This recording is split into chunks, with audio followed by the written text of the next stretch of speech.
Siendo un niño de 9 años, mi mamá me enseñó tu canal. Ahora con 10, tengo propio celular, solo te veo. Y me inspiro, las uso para dormir en la noche con la palabra de Dios y la voy a usar en la mañana. M3 enseñas mucho y un día quiero ser como tú. Yo tenía mi alma enferma de ira, enojo, amargura, contiendas, celos, y para la gloria de Dios llegué a sus pies y me restauró por completo mi vida. Mi alma alaba a mi Señor Jesús, es el único que lo puede hacer. Hola, bendiciones, me llamo Jairo, pido en el nombre del Señor Jesús a quien quiera y pueda que oren por mí. No puedo especificar porque son muchas mis aflicciones. Dios los bendiga. 37 les dijo, 38. 38, perdón, 38. 37 es la famosa historia del Valle de los Huesos Secos, ¿verdad? Donde el Señor le hace una pregunta muy interesante al profeta Ezequiel y le dice, ¿tú crees que estos huesos volverán a la vida? Dice que eran huesos secos en gran manera. Y el profeta Ezequiel le dice al Señor, no lo sé, Señor, tú lo sabes. La Biblia nos dice que el Señor le da la orden al profeta Ezequiel de predicarles, de profetizarle a los huesos. Y dice que al final aquellos huesos se convierten en un ejército tremendamente poderoso. Y al final de esta visión del Valle de los Huesos Secos, el Señor le dice, esta es la casa de Israel. Este es el pueblo de Israel, que llegará un momento en el que se levantará, recobrará vida espiritual y natural, y todas las naciones de la tierra glorificarán a Dios al ver que un pueblo que estaba prácticamente extinguido y muerto, pues vuelve a la vida, vuelve a levantarse, y el Espíritu de Dios se mueve en ellos, pues como en cualquier creyente, ¿verdad? Ese es el capítulo 37. Pero si vamos al capítulo 38 y 39, nos habla de que este pueblo, una vez que ya ha sido restaurado, una vez que ya está consolidado como pueblo y habitando en la tierra de ellos de toda la vida, pues al final de los tiempos va a ser atacado. Y ya entraríamos en lo que es escatología, ¿no? Entraríamos en lo que son profecías de largo alcance. Por supuesto, el pueblo de Israel ha librado y experimentado un montón de batallas. Jerusalén ha sido destruido unas cuantas veces y restaurada unas cuantas veces. El pueblo de Israel y prácticamente toda la historia del Antiguo Testamento es guerra tras guerra, matanza tras matanza. Si sumáramos todas las cifras de muertos que nos da el Antiguo Testamento que cayeron en batalla, la lista sería impresionante, ¿no? Pero al final de los tiempos, repito, una vez que Israel esté tranquilo, confiado y asentado en su tierra, un rey, un personaje, un líder político que la Biblia en este capítulo lo llama God, ¿vale? Dice la Biblia que Dios pondrá en su corazón, es Dios el que mueve los hilos, es Dios el que lo trae, y dice que desde el norte, sabemos que Israel hace frontera con muchos países, pero al norte hace frontera con Siria, uno de los peores enemigos que ha tenido siempre el pueblo de Israel. Bueno, por los altos del Golán, por las tierras del norte, Israel experimentará un ataque sin precedentes. Será un ejército. En el libro de Ezequiel no lo dice, pero Juan, cuando escribe el libro del Apocalipsis, da una cifra impresionante. ¿Alguien recuerda? 100 millones. 100 millones de soldados. Eso es una barbaridad. 100 millones de soldados, armados hasta los dientes, con el único objetivo de atacar Israel, apropiarse del país, a tomar posesión de la ciudad de Jerusalén. Y bueno, se lleva a cabo la famosa batalla de Armagedón. La batalla de Armagedón, para ir situando un poquito cronológicamente los acontecimientos finales, es una batalla que se lleva al final de la Gran Tribulación, no es algo que ocurre al principio. La Gran Tribulación son fundamentalmente 7 años, son los 7 años del libro de Apocalipsis, quitando el mensaje inicial a las iglesias. Todo el resto del capítulo prácticamente está sin cumplir. Bueno, pues todas las profecías que leemos en el libro del Apocalipsis se cumplen, se llevan a cabo en un corto periodo de 7 años que conocemos como la Gran Tribulación. Tiempo que en el Antiguo Testamento también se le conoce con el nombre del tiempo de angustia de Jacob, o el tiempo de angustia de Israel, donde millones de soldados dirigidos por este líder llamado God, se unirán otras muchas naciones, y ahí se menciona naciones que en la actualidad tienen otro nombre.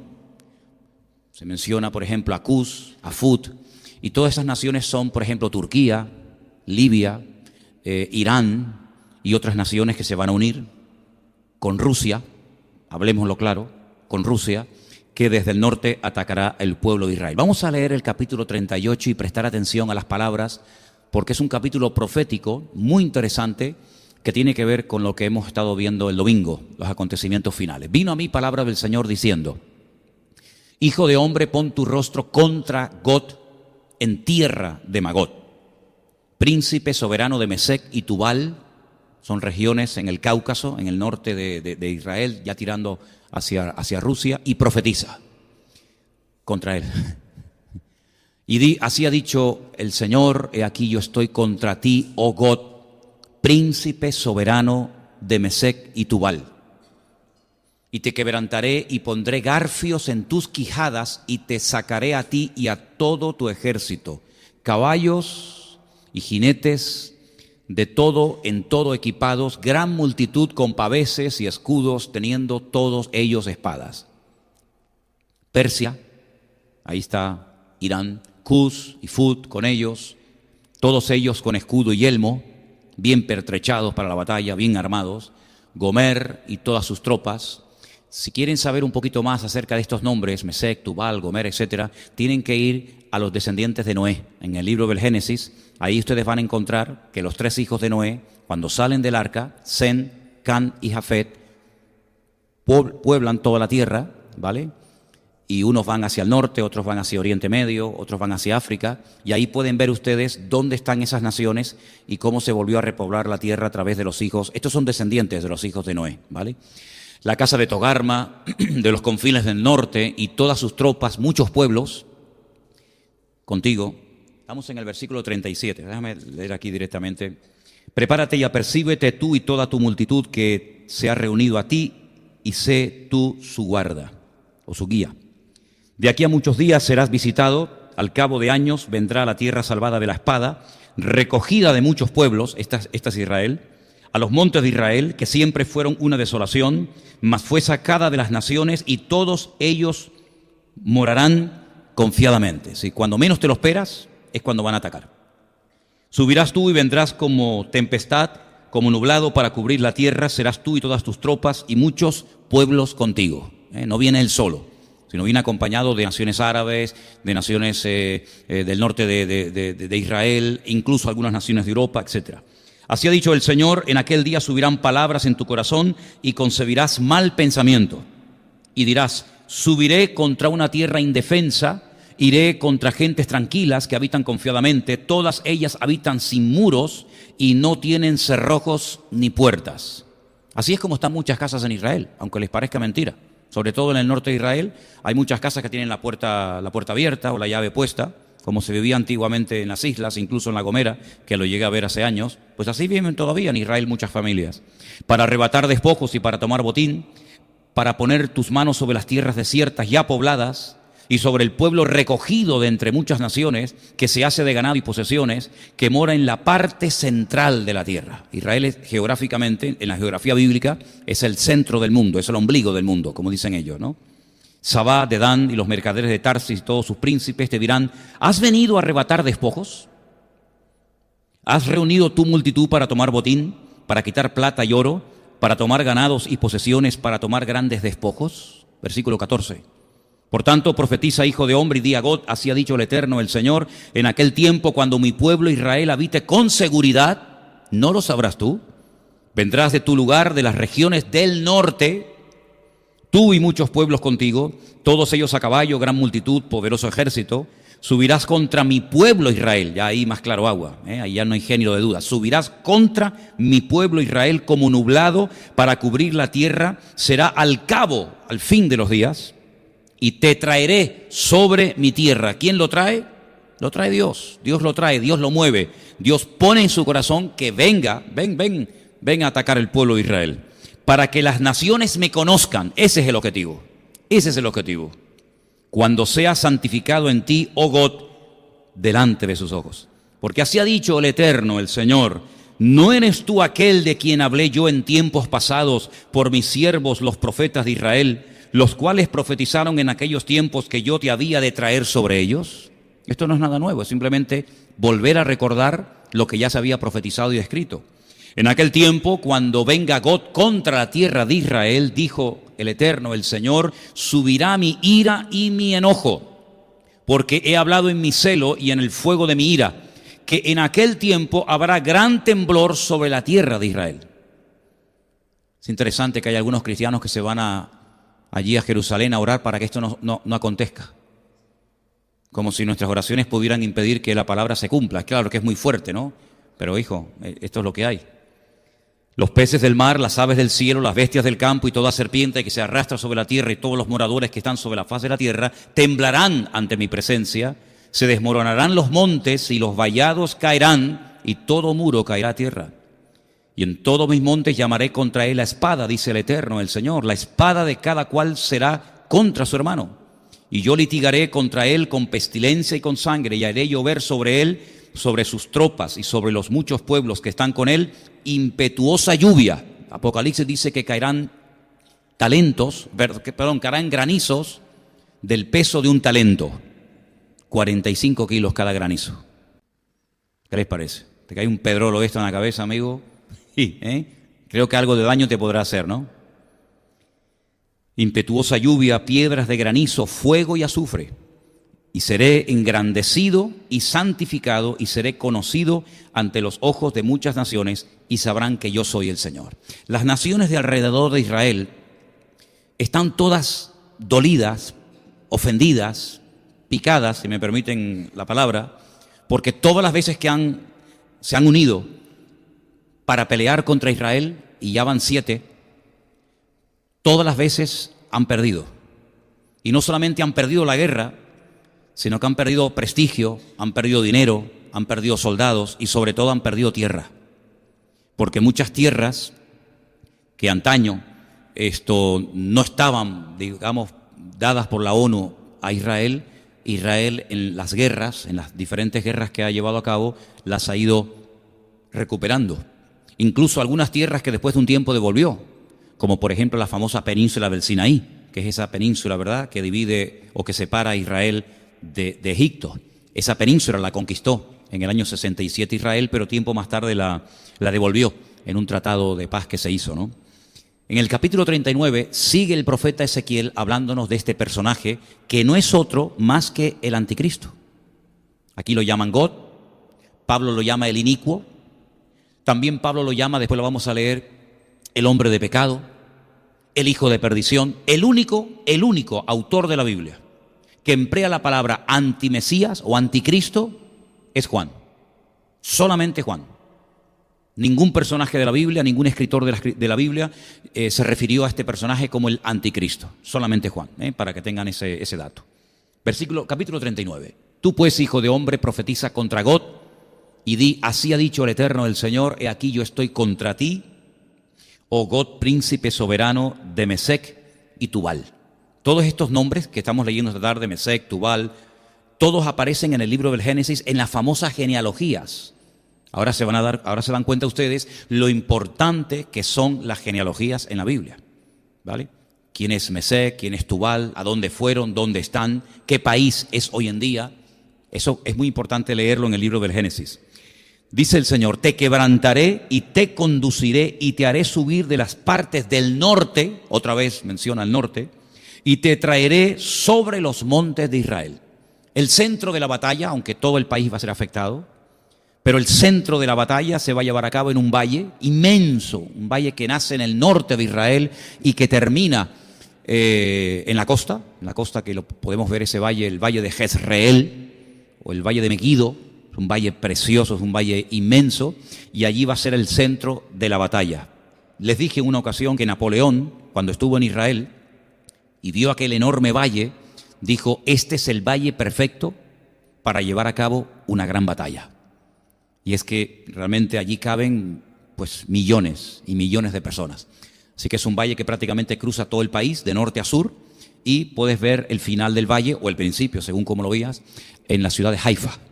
La ciudad costera, una ciudad muy bonita, una ciudad importante de Israel. Versículo 3, te sacaré y sacaré tu arco de tu mano izquierda y derribaré tus saetas de tu mano derecha. Sobre los montes de Israel caerás. Fíjate, aún no había nacido este hombre y ya el Señor le dice lo que va a hacer, dónde va a ser, cómo va a morir y hasta dónde va a ser enterrado. Es que la Biblia cuenta el futuro como si fuera pasado, como algo que ya ha ocurrido. Fíjate que le dice, sobre los montes de Israel caerás tú y todas tus tropas, los pueblos que fueron contigo, a aves de rapiña de toda especie y a las fieras del campo te he dado por comida. Es increíble. Versículo 5, sobre la faz del campo caerás, porque yo he hablado, dice el Eterno, el Señor. Enviaré fuego contra Magot y sobre los que moran con seguridad en las costas, y sabrán que yo soy el Señor. Haré notorio mi santo nombre en medio de mi pueblo Israel, y nunca más dejaré profanar mi santo nombre, y sabrán las naciones que yo soy el Eterno, el Santo de Israel. Después de esta batalla ya no habrá género de dudas de que todas las naciones de la tierra tendrán bien claro que el único Dios que controla, que gobierna, que dirige al mundo es el Eterno, es el Señor nuestro Dios. Haré notorio mi santo nombre en medio de mi pueblo, nunca más dejaré profanar mi santo nombre. Versículo 8, he aquí viene y se cumplirá, dice el Eterno, el Señor, este es el día del cual he hablado. Esto todavía no se ha cumplido. Estamos leyendo algo que aún no se ha llevado a cabo. Los moradores de las ciudades de Israel saldrán y encenderán y quemarán armas, escudos, paveses, arcos, saetas, dardos de mano y lanzas, y los quemarán en el fuego por 7 años. Es una barbaridad. 7 años prendiéndole fuego a todo el armamento que Gog y todas las naciones que le van a acompañar llevarán a cabo durante 7 años la destrucción de estas armas. Sí, es algo descomunal, algo que jamás en la historia ha ocurrido, ¿no? 7 años quemando el armamento. No traerán leña del campo ni cortarán de los bosques, sino que quemarán las armas en el fuego y despojarán a sus despojadores y robarán a los que les robaron, dice el Eterno, el Señor. Esto ya pasó. Es muy importante ver cómo a veces en la historia lejana, distante, ya ha ocurrido algo que nos indica cómo puede ser el futuro que estamos leyendo en esta tarde. Por ejemplo, el gran imperio de Egipto, el faraón, el emperador de Egipto, una potencia militar tremenda. Pánico le daba a las naciones ser atacada por Egipto. Era un imperio tremendo, sus pirámides, sus templos, etc. ¿Quién iba a pensar que un puñado de esclavos iban a humillar al faraón, al imperio más poderoso de la tierra? Y no solamente lo iban a humillar en cuanto a su vida espiritual, sino que iban a dejar el país destruido, totalmente destruido, las cosechas, los animales, incluso hasta el heredero, el hijo del faraón, murió en la última plaga porque era el primogénito, y al no pintar con la sangre del cordero la puerta de su casa, los postes y el dintel, el ángel de la muerte entró y mató al heredero. El faraón vio la destrucción de todo el país. ¿Quién diría que un pueblo de esclavos Dios lo iba a sacar de una forma tan poderosa? Y ojo, la última noche el Señor le dice, vayan por las casas de los egipcios y pídanle que les den oro, plata. Bueno, al fin y al cabo les debían 400 años de sueldo, no le habían dado el finiquito a Israel. Entonces en la última noche cobren lo que no han cobrado, lo que no les han pagado durante 400 años, que lo paguen en una sola noche. Dice que despojaron a los egipcios, se quedaron arruinados, totalmente destruidos. ¿De dónde se creen ustedes que sacó Israel tanto oro para posteriormente construir el tabernáculo en el desierto? Dice que con los zarcillos de las mujeres hicieron un becerro de oro. Y un becerro es un bicharraco, un animal bien grande. Solamente con los zarcillos y con los aretes hicieron un becerro de oro. ¿Cuánto costaría ese becerro de oro al peso? Hoy en día, ¿no? Una fortuna. Pues le quitaron todas las posesiones a los egipcios, los dejaron totalmente arruinados, y por eso dice aquí que nuevamente, pues ellos van a despojar a sus despojadores y a los que les robaron también. Verso 11. En aquel tiempo, esto es muy interesante este dato, en aquel tiempo yo daré a Gog lugar para sepultura allí en Israel.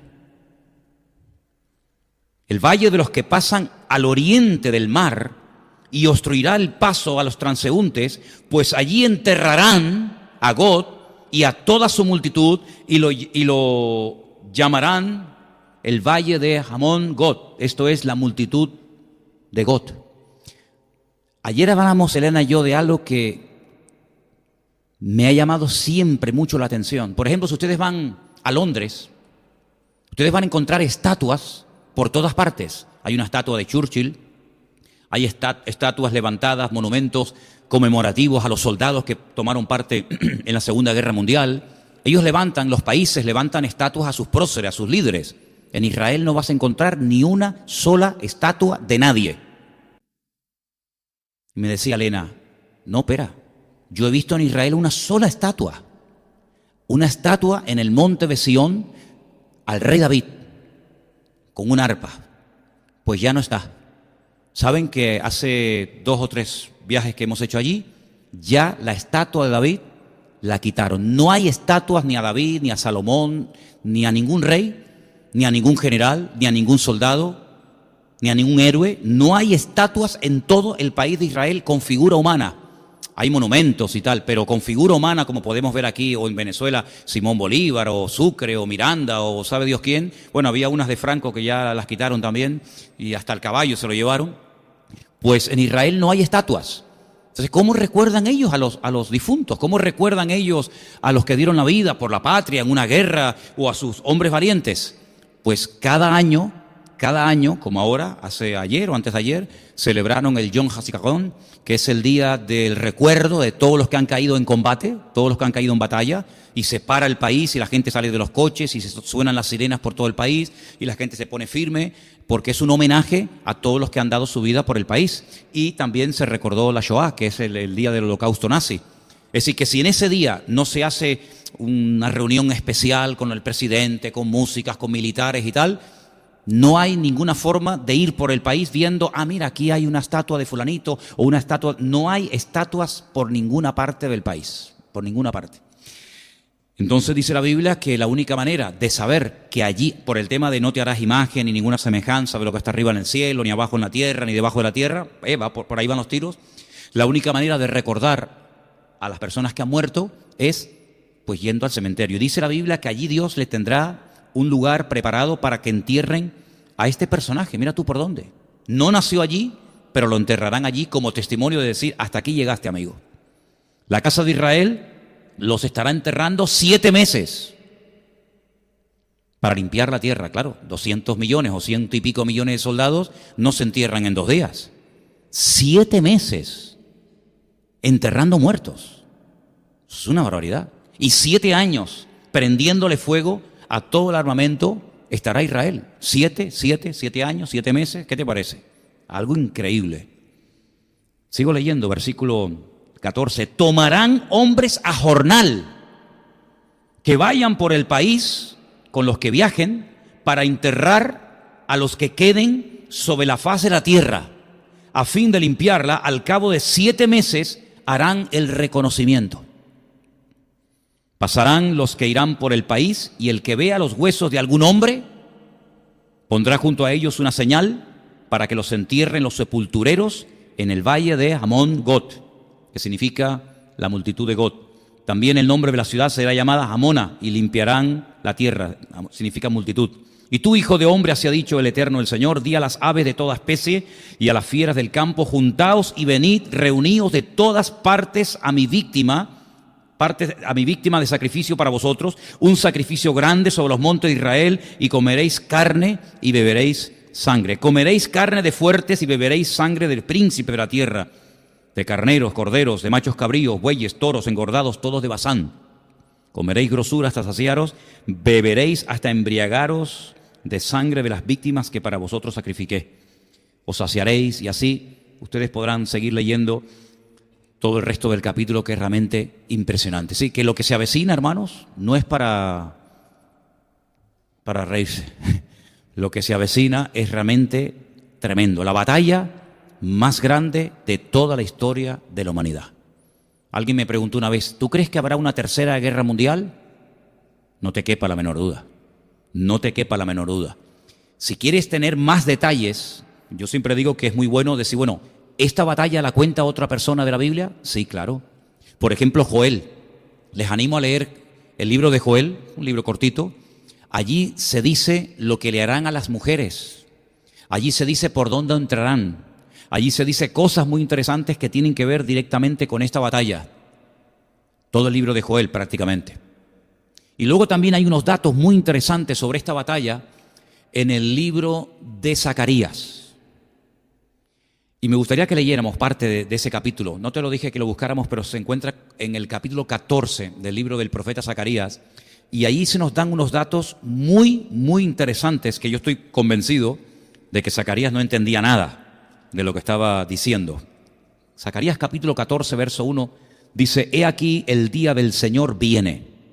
En medio de ti serán repartidos tus despojos, porque yo reuniré a todas las naciones para combatir contra Jerusalén. Todas las naciones quieren a Jerusalén. La ciudad será tomada, serán saqueadas las casas, violadas las mujeres. La mitad de la ciudad irá en cautiverio, mas el resto del pueblo no será cortado de la ciudad. Después saldrá el Señor y peleará con aquellas naciones como peleó en el día de la batalla. Y se afirmarán sus pies, ahí se da un dato más que no nos dice ni Joel ni Ezequiel, se afirmarán sus pies en aquel día sobre el monte de los olivos. Y nos da un sitio concreto. Y el monte de los olivos sabemos que está en Jerusalén, ¿vale? Luego la segunda venida del Mesías se llevará a cabo en Jerusalén. Él cuando viene no pone sus pies en Capernaum, ni en Madrid, ni en cualquier otra ciudad, sino sobre el monte de los olivos. ¿Qué es lo que pasa cuando Él pone sus pies, cuando afirma la planta de sus pies sobre ese monte? Pues dice la Biblia que el monte de los olivos se partirá por en medio hacia el oriente y hacia el occidente, hacia el este y hacia el oeste, haciendo un valle muy grande, que no existe ese valle en este momento.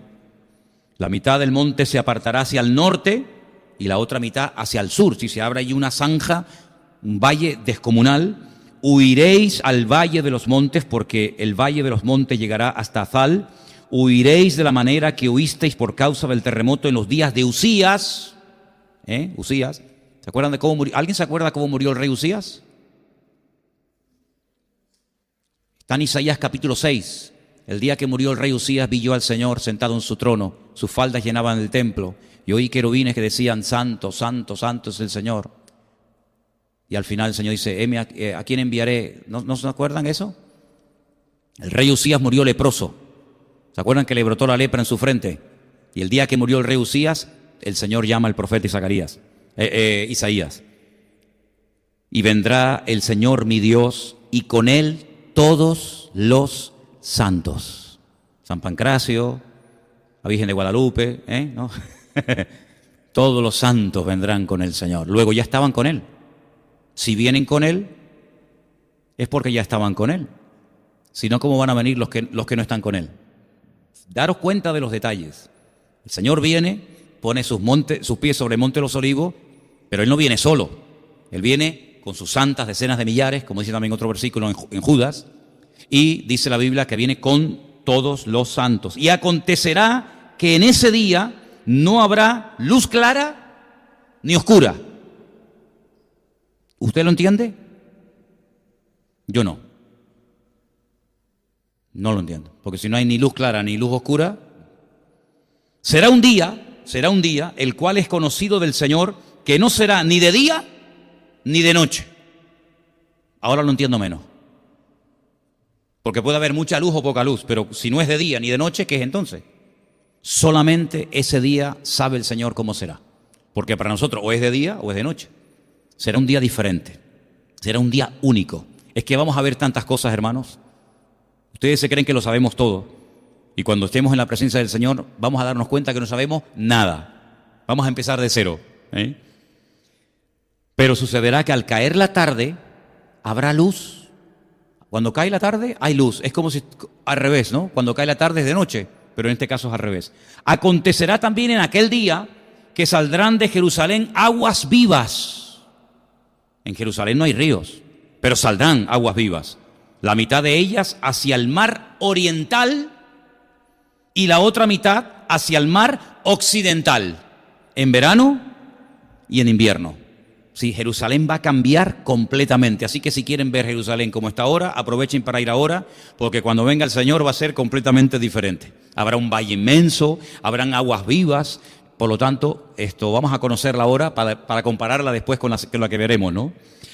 El Señor será rey sobre toda la tierra. ¿Cuántos dicen amén? En aquel día el Señor será uno, y uno su nombre. Adonai Echad, dice la Biblia, ¿no? Toda la tierra se volverá como llanura, desde Geba hasta Rimón, al sur de Jerusalén, y ésta será enaltecida y habitada en su lugar desde la puerta de Benjamín hasta la puerta primera, hasta la puerta del ángulo, y desde la torre de Ananeel hasta los lagares del rey. Morarán en ella y no habrá nunca más maldición, sino que Jerusalén será habitada confiadamente. ¿Ve? Aquí ya viene también la restauración. No solamente la destrucción, el ataque, ¿verdad?, por parte del anticristo y sus tropas, sino que ahora Zacarías nos da un rayo de esperanza, nos da un rayo de luz y nos dice que Jerusalén va a ser restaurada, va a volver a ser habitada, el Señor estará allí en Jerusalén. Y ahora da un dato muy interesante, versículo 12. Esta será la plaga con que herirá el Señor a todos los pueblos que pelearon contra Jerusalén. ¿Cuál es esa plaga? Dice en el versículo 12, la carne de ellos se corromperá estando ellos sobre sus pies. Así que no han muerto, están de pie. Pero estando de pie, vivos, la carne se les va a corromper y se consumirán en las cuencas sus ojos y la lengua se les deshará en su boca. Esto es o un ataque nuclear o un ataque bacteriológico, un arma rara que no la hemos visto, que lógicamente nunca se vio en la Biblia a nadie que muriera así, a nadie se le vio nunca morir así, pero dice que esta plaga, esta forma de morir, esta forma de aniquilar a millones de seres humanos, será la plaga, el ataque, la condenación, el castigo con la que el Señor va a castigar a todos los pueblos que se atrevieron a atacar la ciudad santa de Jerusalén. Es decir, esto es una referencia directa a armas que son armas modernas, que no existían, lógicamente, en los tiempos del profeta Zacarías, ni mucho menos. Acontecerá en aquel día que habrá entre ellos gran pánico enviado por Dios. Trabará cada uno de la mano de su compañero y levantará su mano contra la mano de su compañero. Se matarán entre ellos. Entre ellos se matarán. Bueno, ya pasó una vez, ¿no? En el Antiguo Testamento ya ha pasado en varias ocasiones que venían a atacar al pueblo de Israel y al final se matan entre ellos, salen corriendo, Israel obtiene una victoria tremenda en aquella batalla. Pues otra vez volverá. Muertos de miedo, se atacan, se matan los unos a los otros. Judá también peleará en Jerusalén. Serán reunidas las riquezas de todas las naciones de alrededor, oro, plata, ropas de vestir en gran abundancia. Así también será la plaga de los caballos, también morirán así, de los mulos, de los camellos, de los asnos, de todas las bestias que estuvieran en aquellos días, en aquellos campamentos. Ahora, otro rayo de esperanza. Todos los que sobrevivieren de las naciones que vinieron contra Jerusalén, es un milagro que sobreviva gente, ¿no? Pero van a sobrevivir muchos, subirán de año en año para adorar al Rey, al Señor de los ejércitos, y a celebrar la fiesta de los tabernáculos. ¿Qué te parece? Otra vez se restaura la fiesta de los tabernáculos, ya estando el Mesías en Jerusalén como Rey soberano de toda la tierra. Tienen que subir todos los años, todos los que se escaparon con vida, todos los que sobrevivieron, tienen que ir todos los años a Jerusalén a adorar al Rey en la fiesta de los tabernáculos, fiesta que se sigue celebrando hasta el día de hoy, es una semana de fiesta, y generalmente cae o en septiembre o en octubre, generalmente en octubre, ¿vale? La famosa fiesta de los tabernáculos, una fiesta que les recuerda la peregrinación por el desierto. Tienen que construir una cabañita, una cosita de madera y estar allí viviendo y comiendo durante una semana. Y es una fiesta que dice la Biblia que se celebrará y tienen que subir las naciones a adorar al Rey justamente en esa época. Sigo leyendo. Acontecerá que los de las familias de la tierra que no subieren a Jerusalén, luego la voluntad no les queda anulada, porque habrá algunos que dicen, yo no voy a subir a Jerusalén para adorar al Rey, al Señor de los ejércitos, no vendrá sobre ellos lluvia. Interesante, ¿no? ¿No quiere subir? ¿No quieren adorar al Rey? Durante un año no va a caer ni una gota de agua en tu tierra, en tu país. Ya me contarás.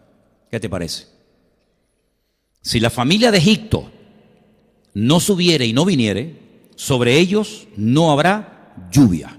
Vendrá la plaga con que el Señor herirá las naciones que no subieren a celebrar la fiesta de los tabernáculos.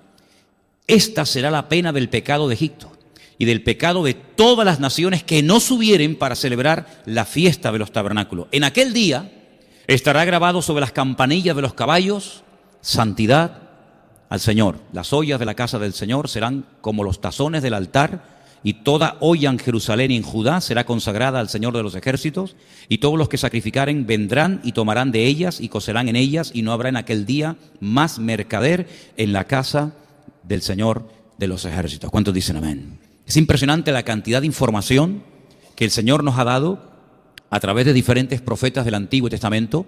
Solamente he mencionado a 3, a Joel, que no le hemos leído, un poquito de Zacarías y un par de capítulos de Ezequiel. La información que tenemos acerca de lo que viene es impresionante. Muchísima gente ignora todo esto. Mucha gente piensa que las cosas van a arreglarse, que todo el mundo se va a portar bien, que los árabes van a ser buenos, que Rusia va a decir, bueno, ¿para qué queremos seguir conquistando? Vamos a quedarnos en nuestra tierra. Pero si dijéramos eso, si enseñáramos eso, el buenismo, ¿no?, que viene una época buena, que no va a pasar nada, pues nos estaríamos engañando. Y estaríamos engañando a la vez a la gente. La Biblia nos habla de que va a haber guerras. Ya lo dijo el Señor, lo leímos el domingo, el capítulo 24 de Mateo, ¿se acuerdan? Y Lucas 21. Guerras, rumores de guerras, reino contra reino, nación contra nación. Algo increíble. Padres contra madres, nueras contra suegras, hijos contra padres, padres contra hijos. Realmente la maldad del ser humano no conoce límites. Y dice la Biblia que cuando estas cosas, no esta batalla en sí, porque esto es al final, pero cuando estas cosas comiencen a suceder, erguid vuestras cabezas porque sabed que vuestra redención está cerca. Y él dice que es como los dolores a la mujer que está de parto. Ahora, va a llegar un momento, y vamos a leerlo ahora, va a llegar un momento en el que la gente se va a confiar, se va a relajar. Va a llegar un momento en el que la gente dirá, por fin estamos tranquilos, por fin parece que todo está quieto, que todo se ha calmado. Pero miren lo que nos dice Pablo, porque Pablo es un hombre que en algunas de las cartas que él escribe habla mucho acerca de los acontecimientos finales. Quiero llevarles a Primera de Tesalonicenses, por favor. Primera de Tesalonicenses, el capítulo 5, unos versículos nada más. Primera de Tesalonicenses, capítulo 5, verso 1. Acerca de los tiempos y de las ocasiones no tenéis necesidad, hermanos, de que yo os escriba. Porque vosotros sabéis perfectamente, yo espero que también nosotros sepamos perfectamente, que el día del Señor, eso es un sinónimo, es una referencia a la venida del Señor, a los juicios de los últimos tiempos, vendrá como ladrón en la noche. Que cuando digan, escucha, paz y seguridad, este será el eslogan de la campaña del anticristo. Este será el eslogan de los partidos políticos en los últimos tiempos. ¿Han visto los eslogans de los partidos en estos días, no? El de Ciudadanos, ¿cuál era? Vamos. ¿A dónde? ¿A dónde vamos? El otro decía, la España que queremos. Serás tú, ¿no? Este será el eslogan de los partidos en los últimos tiempos. Paz y seguridad. Por fin, hay paz, hay seguridad. Hay seguridad, luego hay paz. Cuidado, cuando empecemos a escuchar mucho de paz y seguridad, porque entonces vendrá sobre ellos destrucción repentina. Así, pum, de repente. Como los dolores a la mujer encinta. Y no escaparán. ¿Cuántos dicen amén? Mas vosotros, hermanos, no estáis en tinieblas para que aquel día os sorprenda como ladrón en la noche. Es decir, toda la información que tenemos es para estar preparados, para que no nos sorprendan las cosas que van a suceder, para que no nos llevemos las manos a la cabeza, para que no nos desanimemos y mucho menos enfriarnos, porque por ahí hay una advertencia, que creo que también la leíamos el domingo, que ante todo este panorama, guerras, rumores de guerras, epidemias, terremotos, etcétera, el amor de muchos se enfriará. Y cuando habla del amor de muchos se enfriará, pues yo creo sinceramente que se está refiriendo al amor de los creyentes, porque no va a hacer referencia al amor de los inconversos, sino que el amor de muchos creyentes, de muchos discípulos de Cristo, se enfriará. Y algunos apostatarán de la fe, y otros se mandarán a mudar, y otros dejarán el camino. Pero el que persevere hasta el fin, ese será salvo, ¿vale? Entonces, dice la Biblia que esto es un principio de dolores, no es el fin, porque el fin no vendrá inmediatamente. Esa frase a mí me gustó muchísimo, justamente la leíamos el domingo. El fin, dice, no vendrá inmediatamente, vendrá, pero poco a poco, como los dolores a la mujer que está de parto y ya no hay marcha atrás, ¿verdad? Una vez que empiezan los dolores, amigo, ya se acabó. Prepárate que ya viene. Y los dolores anticipan que el niño está a punto de nacer, ¿verdad? Ahora, para nosotros los creyentes, que vivimos en el mismo planeta donde van a ocurrir todo lo que hemos leído, porque no hay otro planeta al que el Señor nos va a llevar mientras aquí pasan cosas tremendas, sino que la Biblia dice que cuando sale el sol, sale para justos e injustos, y cuando llueve se mojan los buenos, los malos, los creyentes y los inconversos. Nosotros tenemos que estar preparados y tenemos que estar a la expectativa, porque estas cosas son la evidencia de que nuestra fe, basada en la palabra de Dios, se está cumpliendo. Lo anormal sería que no ocurra nada. Preocúpate cuando no ocurran cosas, pero cuando ocurran este tipo de calamidades, de tragedias, de guerras, de rumores de guerras, es la evidencia de que lo que profetizaron los profetas, incluso el mismísimo Señor Jesucristo, se está cumpliendo. Y ahí te vas a dar cuenta de que la Biblia no es un timo. Ahora, la gente hace referencia a las profecías de Nostradamus. ¿Ustedes por casualidad alguna vez han leído algo de Nostradamus? Yo creo que ni Nostradamus entendía lo que dijo. Es tan complicado entender a este tipo. Yo sinceramente creo que él empezaba a improvisar y todo lo que le salía lo escribía. Miren, hermanos, olvídense de las profecías de Nostradamus. Si ustedes quieren saber lo que va a ocurrir en los últimos tiempos, no lean el Corán. Y digo, no lean el Corán por una sencilla razón, porque en el Corán no hay ni una sola profecía de los últimos tiempos.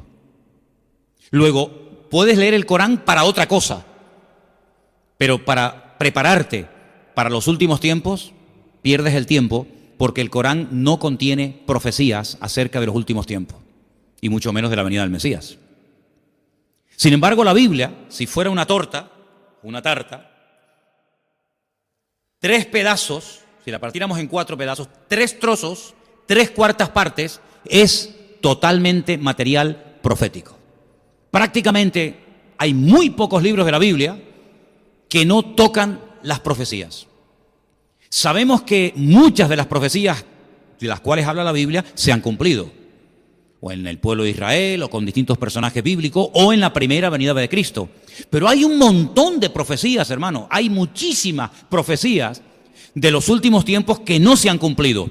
Y si les interesa el tema y quieren saber cómo es el anticristo, no tanto en su aspecto físico, sino cómo es su carácter, cómo es su naturaleza, cómo va a actuar, cómo va a reaccionar ante las cosas del mundo, pues no les queda más remedio que leerse algunos capítulos, sobre todo los últimos capítulos del libro de Daniel, y sobre todo algunos capítulos del libro de Apocalipsis, porque ahí vais a encontrar la esencia, la naturaleza del anticristo. Y a veces Juan en el libro del Apocalipsis habla del anticristo como una especie de león, de leopardo, ¿verdad?, de oso, y son animales que se utilizan en el libro de Daniel para hacer referencia a imperios que durante mucho tiempo estuvieron gobernando y sojuzgando las naciones de la tierra, pero que quedaron extinguidos. Pero la naturaleza, el carácter, la personalidad de esos imperios va a manifestarse en la naturaleza, en la personalidad del anticristo. Tendrá un poco de persa, tendrá un poco de babilónico, tendrá un poco de romano, tendrá un poco de griego.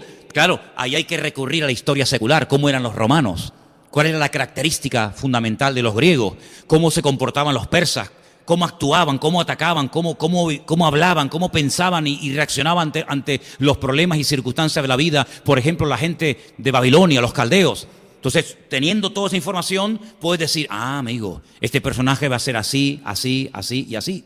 Des en cuenta que el anticristo no es como nos pintan las películas de Hollywood, un engendro de Satanás que tiene relaciones sexuales con una mujer y de ahí nace un personaje siniestro llamado el anticristo. No, quítense eso de la cabeza. Por favor, la referencia para el creyente no son las películas de Hollywood, la referencia correcta y exacta para el creyente es la Biblia. Y la Biblia nos dice que el anticristo tendrá padre y madre, y probablemente hermanos o primos o sobrinos, y lógicamente abuelos y antepasados. Será un ser humano de carne y hueso, con una unción diabólica como jamás en la historia nadie ha tenido. Será una mezcla de Nimrod, de Nabucodonosor, de Faraón, de Herodes, de Pilato, de Nerón, de Calígula, de Vespasiano, y será una mezcla terrorífica, más aparte otras muchas características que tendrá este personaje, que es un líder político, que durante algunos años, no muchos, gracias a Dios, durante un corto periodo de tiempo, fundamentalmente decimos 7 años, pero realmente en toda la intensidad de la palabra 3 años y medio, estará llevando a cabo un liderazgo siniestro sobre la faz de la tierra. Y quiero leerles algunas descripciones acerca de este personaje. Vamos a 2 de Tesalonicenses. Al final apareció el pasaje, ¿no? ¿Sí? Vale. Es que al principio no salía, pero bueno, ya lo tenemos ahí. Estamos en 2 de Tesalonicenses, voy a leer del 1 al 10. Fíjense las características de este personaje.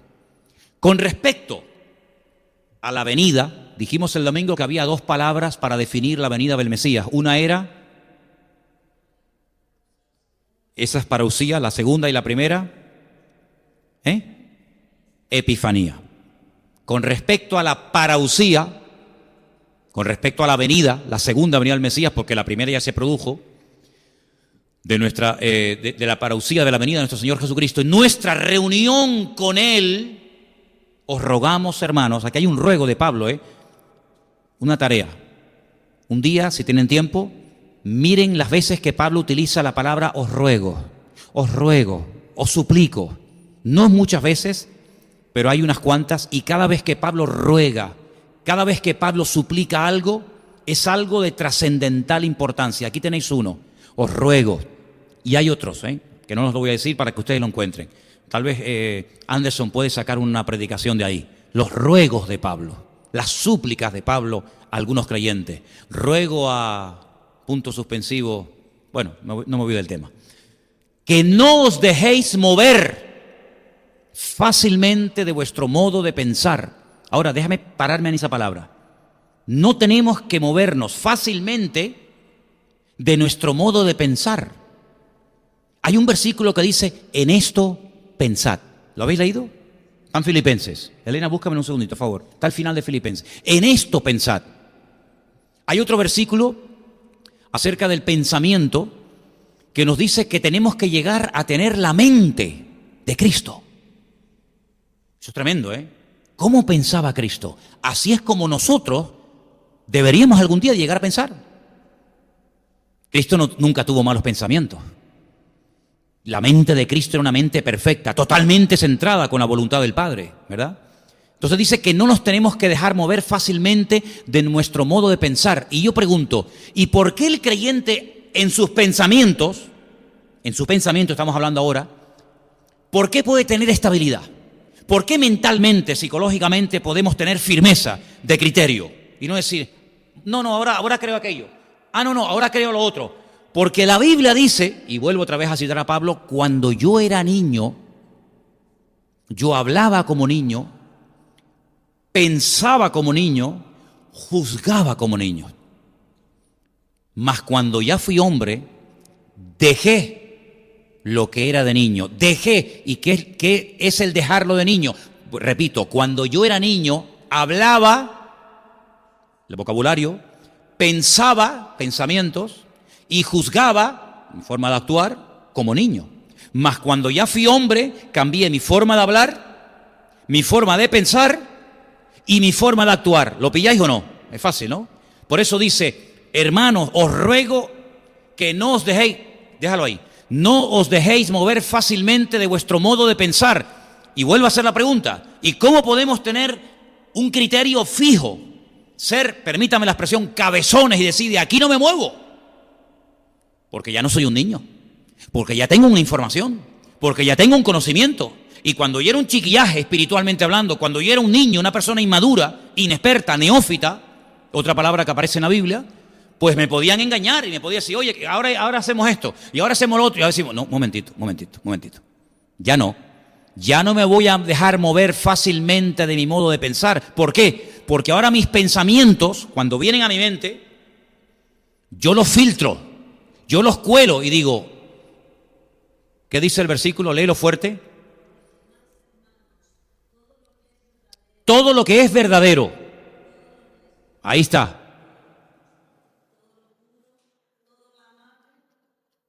Todo lo que es de buen nombre.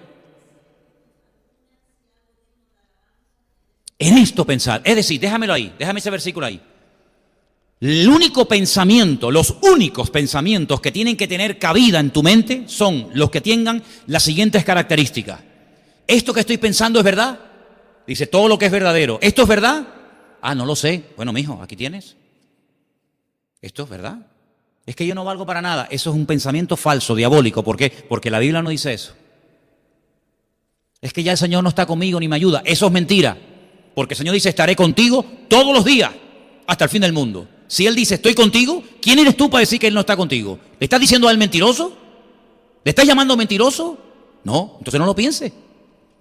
Si no es verdadero, fuera. Este pensamiento no entra. Aquí en Canarias no hay peajes, por eso a lo mejor es un ejemplo que no se entiende mucho, pero cuando vas por la península hay autopistas de peaje, que para circular por ellas tienes que pagar, hay una barrera. Y tienes que pagar, y si no pagas, te dicen, no, lo siento mucho, tienes que ir por la otra carretera, pero esta no, esta es de peaje. Bueno, pues hazle pagar un peaje a los pensamientos, que cuando vayan a tu mente te diga, déjame entrar, un momento, esto no es verdad, esto no es honesto pensar esto no es correcto, esto no es justo, esto no es injusticia, esto es una barbaridad lo que estoy pensando. Esto no es puro, si no es santo, esto es una cochinada, perdonen la palabra, esto es una inmundicia. Esto es lascivia pura, esto no es amable, esto no es de buen nombre, esto no hay ninguna virtud, no hay nada positivo en ello, esto no es digno de alabanza, y oye, qué bueno, sino esto es todo lo contrario. Pues entonces ahí nos dice cómo limpiar la mente, pero yo creo, y me atrevo a decir, que esto no solamente es para que no entren malos pensamientos en nuestra vida, sino esto es para decir, oye, y esto que ya está dentro, lo voy a echar fuera. Porque a lo mejor no lo filtré adecuadamente y se me metió dentro, y ahora lo que voy a hacer es una limpieza de malos pensamientos, y a partir de ahora voy a tener sumo cuidado con lo que voy a pensar. Volvemos a Tesalonicenses, por eso Pablo dice, no os dejéis mover fácilmente de vuestro modo de pensar. Pero para no dejarme mover fácilmente de mi modo de pensar, tengo que ser maduro, porque el niño fluctuante, el maduro tiene criterio propio y dice, no, eso no puede ser, eso no es verdad, eso no es justo, eso no es verdadero. ¿Me explico?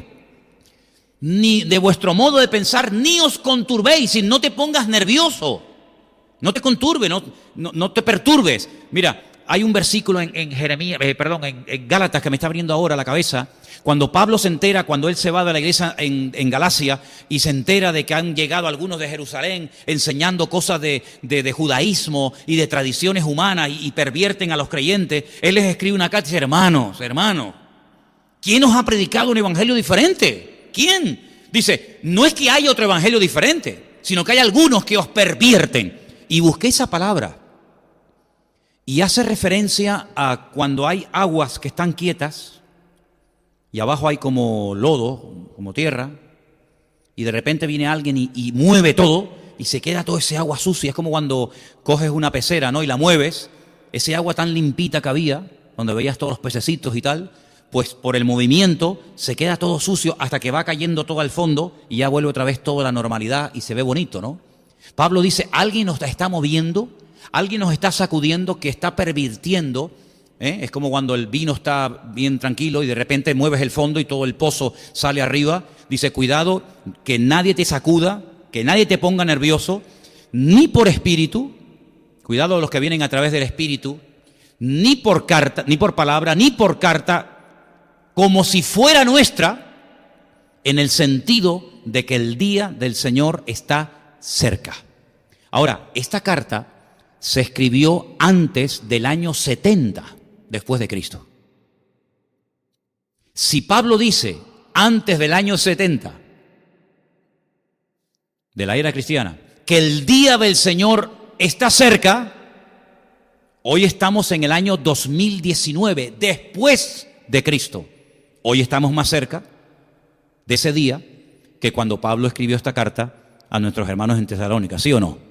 ¿Te das cuenta? Si esta gente en aquel tiempo, en el siglo I, vivía con la expectativa de que el día del Señor está cerca, el Señor viene pronto, el Señor viene pronto, ¿cuánto más tú y yo tenemos que vivir mentalizados de que el Señor, claro que viene pronto? No te quepa la menor duda. Queda cada vez menos tiempo para que se cumplan todas las cosas que estamos leyendo en esta noche.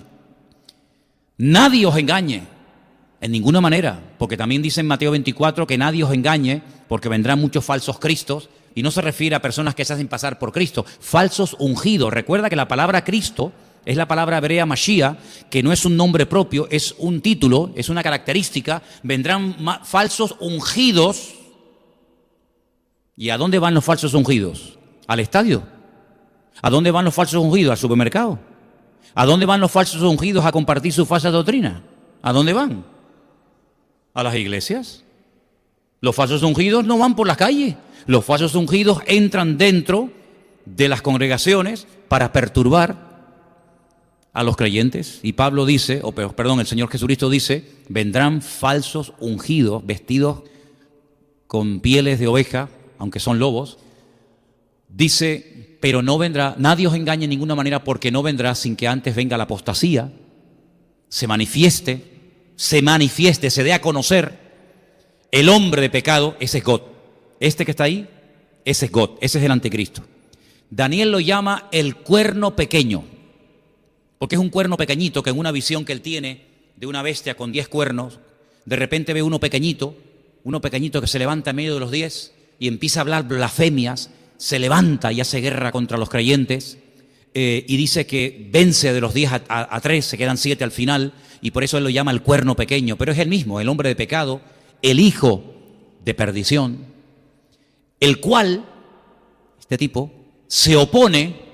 Eso es un anticristo, alguien que se opone, alguien que desplaza, que anula a Cristo, se opone y se levanta contra todo lo que se llama Dios o es objeto de culto. Él hace la guerra a todo el mundo, tanto que se sienta en el templo de Dios como Dios, haciéndose pasar por Dios. Ha habido diferentes opiniones a lo largo de la historia sobre la interpretación de ese versículo. ¿Qué significa, qué quiere decir Pablo cuando dice que este inicuo, este hijo de perdición, se sienta en el templo de Dios como si fuera Dios, haciéndose pasar por Dios?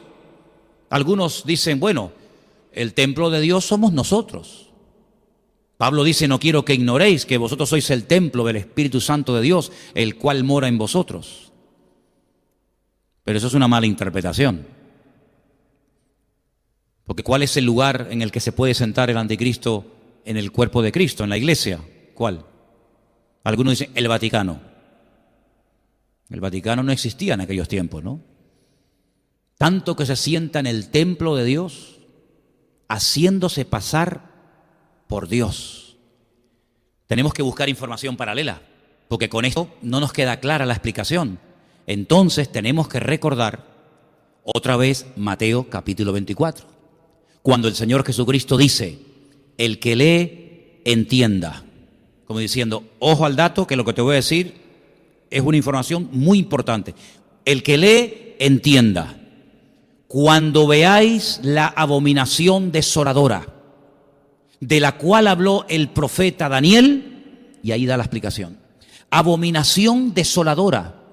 Eso es una frase que la cuentas en la calle, la dices en el mundo, y la gente no te entiende nada, porque es un lenguaje puramente eclesiástico, puramente bíblico. Abominación desoladora. Quitando una reunión de este tipo, esta expresión ni la usamos en nuestro diario hablar, en nuestras conversaciones con nadie. Es una expresión técnica, es un vocablo técnico. Significa, para que nos entendamos todos, la profanación del lugar santísimo. ¿A qué lo entiendes ahora? Abominación desoladora significa la profanación del lugar santísimo. ¿Y eso dónde estaba? En el templo de Jerusalén. ¿Ha habido algún precedente en la historia de una abominación desoladora? Sí. Sí. Cuando Alejandro Magno murió, que fue el tercer imperio, primero eran los babilónicos, después eran los medos persas, el tercero fue Grecia y el cuarto fue Roma. Cuando murió Alejandro Magno, el imperio griego, como no dejó descendencia, todo su vasto territorio, que era inmenso, inmenso, lo dividieron entre 4 generales. Ahí pueden entender por qué cuando Daniel ve al imperio griego en aquella visión de las bestias, él ve que el imperio griego es representado por un leopardo con 4 cabezas. Y esas 4 cabezas son los 4 generales que se dividieron su territorio, que si no me equivoco eran Ptolomeo, Casandro, Seleuco y Silimaco. Nombres raros, ¿verdad? Esos 4 generales se repartieron todo el territorio del imperio de Alejandro Magno, el de los griegos. Al que le tocó, digamos, Israel, eran los seleucidas. Y la historia de los seleucidas, ustedes la pueden encontrar en la versión de la Biblia Nácar Colunga, en el libro de Primera y Segunda de Macabeos, donde ustedes van a leer la historia de uno de esos descendientes de aquellos 4 generales de Alejandro Magno, llamado Antíoco Epifanes. Uno de los hombres más perversos que ha habido en la historia de la humanidad. Un hombre que se atrevió a matar un cerdo y derramar su sangre en el lugar santísimo, y levantaron una estatua, si no me equivoco, del dios Júpiter, creo que era Júpiter, si no me equivoco. Y convirtieron el templo de Jerusalén en un gimnasio, en un lugar para culto al cuerpo, en vez de para culto a Dios, pero para culto al cuerpo, porque ellos eran fanáticos de darle culto al cuerpo. Así que ya hay un precedente en la historia de cómo se profanó, de cómo se produjo una abominación desoladora. Pero un momento, eso pasó antes de Cristo, ¿sí o no? Eso pasó en la época de los griegos. ¿Cómo el Señor Jesucristo en Mateo 24 dice a los discípulos? Escúchenme una cosa, a los discípulos y a los descendientes de sus discípulos: cuando veáis la abominación desoladora de la cual habló el profeta Daniel, pero si ya se produjo, ¿cómo la vamos a ver otra vez? ¿Me explico o no me explico? Luego está haciendo referencia a otra abominación desoladora del mismo lugar santísimo que ya fue profanado en la época de los griegos, pero que volverá a ser profanada. Los romanos no profanaron el lugar santísimo. Cada imperio, el templo, esto es un estudio muy interesante, hermanos. Las 4 estrategias del diablo contra el pueblo de Dios, que son las 4 estrategias que Satanás utiliza contra el creyente. ¿Cómo trató el templo Nabucodonosor? ¿Cómo trató el templo los medos persas? ¿Cómo trataron el templo los griegos? ¿Y cómo trataron el templo los romanos? Es interesantísimo esto, interesantísimo. Unos ni lo tocaron, otros lo profanaron, otros lo convirtieron en gimnasio, otros lo destruyeron, otros lo reedificaron. Es muy interesante esta historia, no tengo tiempo para explicar todo esto. Pero cuando el Señor Jesucristo dice, cuando veáis la abominación desoladora, lógicamente no está haciendo referencia a algo que ocurrió en la época del imperio griego, sino a algo que ocurrirá en el futuro. Pero una pregunta: ¿cómo se va a profanar el lugar santísimo si no existe? No se puede profanar un lugar que no existe. Luego hay una clarísima referencia a la restauración futura del templo de Jerusalén en el mismo sitio, Monte Moriah, donde estuvo siempre tanto el primero como el segundo templo. Quiere decir que en los últimos tiempos te está diciendo, esto es una revelación espectacular, esto no lo saben ni los judíos, Esto no lo saben ni los judíos. Ellos están orando por la reconstrucción del tercer templo, pero que va a ser profanado por este personaje, ¿cómo lo van a saber? Si no leen el Nuevo Testamento. Esta información solamente la tienen los que leen el Nuevo Testamento. Los que tienen el Antiguo Testamento no saben que el lugar santísimo va a volver a ser profanado. Pero nosotros sabemos que este personaje que se opone contra todo lo que se llama Dios o es objeto de culto, se va a sentar en el templo de Dios como si fuera Dios, haciéndose pasar por Dios. Luego el tercer templo va a ser reconstruido y otra vez va a ser profanado a los 3 años y medio de su inauguración por este personaje siniestro llamado el Anticristo. Y Juan dice en el libro del Apocalipsis que pondrá una imagen. Y ahí hay diferentes interpretaciones. Volverá otra vez a profanar el lugar santísimo. ¿Qué te parece? Seguimos, versículo 5. ¿No os acordáis que cuando yo estaba todavía con vosotros os decía esto? Fíjate qué nivel de enseñanza, ¿eh? Vosotros sabéis lo que lo detiene, a fin de que a su debido tiempo se manifieste. Porque ya está en acción el misterio de la iniquidad, solo que hay quien al presente lo detiene hasta que él a su vez sea quitado de en medio. Y entonces se manifestará aquel inicuo a quien el Señor matará con el espíritu de su boca y destruirá con el resplandor de su venida. Y ahora da una característica muy interesante, otro adjetivo para la misma persona, inicuo, que viene de iniquidad. Inicuo, cuyo advenimiento, cuya aparición o cuya manifestación es por obra de Satanás. Es decir, Satanás está detrás de este personaje. Satanás es el que va a ungir, el que va a usar a este tipo con gran poder y señales y prodigios mentirosos. Cuidado que habrá señales, habrán prodigios, pero cuidado que detrás de todo eso está una unción diabólica que le permite hacer cosas espectaculares, que pueden leerlas, por ejemplo, en el libro del Apocalipsis. Con todo engaño de iniquidad para los que se pierden, por cuanto no recibieron el amor de la verdad para ser salvos. Como conclusión, porque se nos fue el tiempo, estamos a punto de ver en estos tiempos cómo se va a dar a conocer un personaje con una influencia mundial, que probablemente, y aquí tendríamos tela para rato, se levantará de lo que antiguamente ocupó y conquistó el antiguo Imperio Romano. Para los que lo sepan y para los que no, los territorios que ocupó el Imperio Romano fueron desde Portugal, incluyendo por supuesto España, el Finisterre, el fin de la tierra, toda Europa, incluida las Islas Británicas, toda Europa, todo el norte de África, todo lo que sería hoy en día el Magreb, Libia, Egipto, etcétera, y todo lo que es Oriente Medio, Siria, Líbano, para ellos la antigua Palestina o Filistea. De ese territorio, que es como una especie así de herradura, de ese antiguo territorio, se levantará este personaje político que gobernará a las naciones con una crueldad terrorífica. Tendrá un poder militar ilimitado, tendrá un poder económico brutal y tendrá una unción o un respaldo espiritual tremendo. Porque hay otro personaje del cual no habla el Antiguo Testamento. Mira tú por dónde. Esto es curioso, ¿eh? Solamente el Nuevo Testamento del Anticristo o del inicuo, el Antiguo Testamento está plagado de profecías, pero no nos dice nada sobre el falso profeta. Solamente el Nuevo Testamento nos da esa información. ¿Te das cuenta cómo hace falta leer las dos porciones de la Escritura? Si no te quedas cojo. ¿Quién es el falso profeta?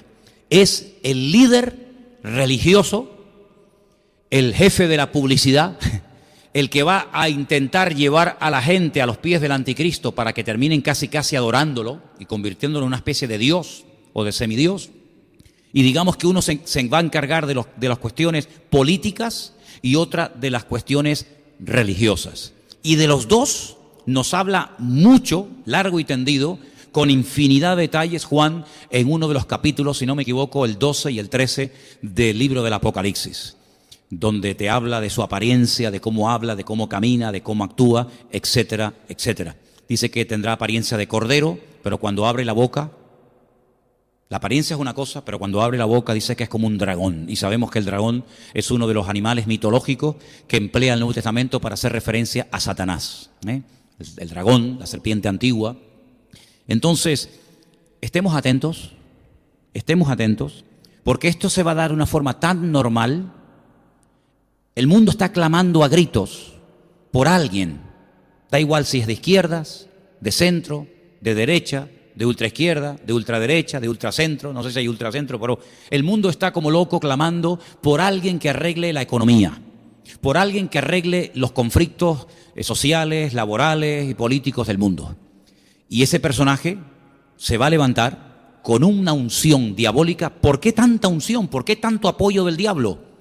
Y concluyo, porque es la última, y lo digo claro así, es la última oportunidad del diablo para convertir al mundo en sus esclavos o en sus siervos. Después ya no quedan más oportunidades.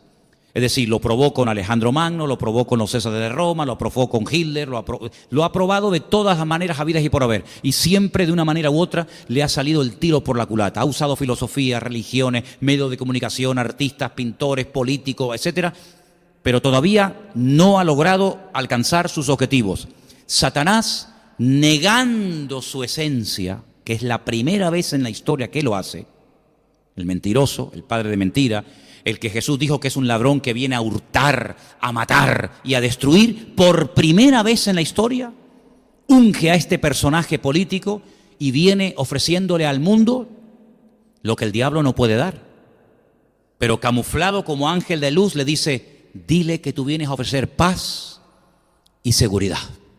Y la gente entrará al trapo, la gente se convertirá en masa y entonces comenzará a hacer una imitación del ministerio del Mesías, del ministerio de Cristo, donde Él comienza a marcar a todos sus seguidores, donde Él comienza a levantar y, entre comillas, a reconocer o a bendecir a todos aquellos que le adulan y que están a su alrededor, donde Él hace la guerra a todos aquellos que se levantan contra Él, que serán muchos. Entonces, estos tiempos van a ser tiempos muy interesantes porque todavía, y lo digo así con la boca abierta, todavía el anticristo no se ha manifestado. Por eso yo digo siempre, todavía no puede venir el Señor, aunque algunos se escandalizan cuando oyen esto, ¿no? Porque hasta que no se manifieste el anticristo, no puede venir el Señor. Lo hemos leído en 2 Tesalonicenses capítulo 2, ¿verdad? Entonces, cuando se manifieste este personaje, cuidado, porque en cualquier momento se rompe la jugada, se rompe la partida. Por eso, hermanos, estemos velando, estemos orando, tenemos una gran ventaja, las redes sociales, el internet, los medios de comunicación, los que tenemos canales internacionales en casa que ponen las noticias de Rusia o las noticias de Oriente Medio o de Arabia o de cualquier país y te enteras de cosas que en los telediarios de cada día, la 3 y la 5 y la 1, nunca salen. Entonces estemos al día. Si alguien se entera de cosas que tienen que ver con cumplimientos de palabra profética, dilo. Comienza a decirlo, como cuando, por ejemplo, se dijo, oye, que ya están comenzando a utilizar el microchip en muchas naciones y en muchos países. Bueno, pues son datos, son informaciones que nos vienen bien para darnos cuenta de que los tiempos se van acortando y acortando y acortando y que en cualquier momento, tal y como está el mundo, yo no sé si perciben o tienen esta sensación, hermano, el mundo se ha vuelto loco, En cualquier momento, o por Rusia, o por China, o por el de Corea del Norte, o por Trump, o por los árabes, o por Israel, en cualquier momento se va a armar aquí el follón impresionante. Ya están haciendo movimientos, las tropas, los soldados, los misiles, los botones. Hermanos, estamos viviendo tiempos muy interesantes. Y lo bueno de todo esto es lo malo que se va a poner todo, Esto es lo bueno, Lo bueno de esto, hermano, es que esto se va a poner como una olla a presión. Pero el que persevere hasta el fin, ese será salvo.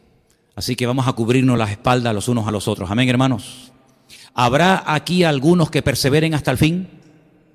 ¿Habrá alguno aquí que se enfriará por el camino y abandonará? Espero que no. Cierra tus ojos, vamos a orar al Señor. Padre Celestial, muchas gracias por tu palabra. Palabra poderosa, palabra viva, palabra eficaz, que nos proporciona muchísima información para que no andemos en las tinieblas ni en la ignorancia, sino para que estemos velando y orando, sabiendo que las profecías se están cumpliendo y que tu venida se acerca, Señor. Guarda a tu pueblo Israel, guarda a tus hijos sobre toda la faz de la tierra, que tu iglesia esté avivada, que el fuego no se apague en los corazones, que nadie se desanime, que nadie tire la toalla, que seamos fieles, perseverantes hasta el fin. Y Señor, que aprovechemos también el tiempo para decirle al mundo que se preparen porque Cristo viene pronto. A ti la gloria y la honra, Señor, en el nombre bendito de Jesús. Amén y amén. Nos ponemos de pie, queridos hermanos. Vamos a prepararnos para levantar ya la ofrenda. Voy a pedirle a Adrián y a Dai.